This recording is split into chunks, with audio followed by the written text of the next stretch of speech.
এই বৌমা, তোমার না কতদিন কইছি তুমি এই সময় কোনো বাড়ি কাজ হাতে নিবা না। আপনি যে 2 দিন পরে বাচ্চা হবে সেটার কোনো খেয়াল আছে? মানে আমার বউ বাচ্চার খেয়াল কি আপনি রাখেন না আমি রাখি? আমি একজন পুলিশ, সেটা ভুলে গেলে তো চলবো না, তাই না? আমার ডিউটি আছে। আম্মা আম্মা আম্মা আল্লাহ আল্লাহ করো, চলো তোমরা ডাক্তারের কাছে নিয়ে যাই। আম্মা আপনার বলা কে আইব না? আম্মা আমি ওরা ফোন দিছিলাম, কইলো আমার কি কইছে আপনার বলা, কইলো ঈদের ছুটিতে সব লোকজন গ্রামে বাড়ি যাইতেছে, আর তাই সরকার থেকে অনেক ডিউটি বাড়াই দিছে বৌমা, হয়তো পাইব না। কি করলেন আম্মা, কি করলেন আপনি?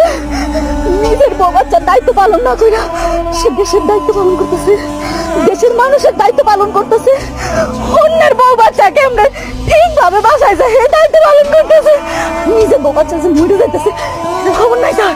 আমার নাম না কহিনুরে মা, তোরা কে কোথায় আছিস রে? আমার পুত্রের বয়স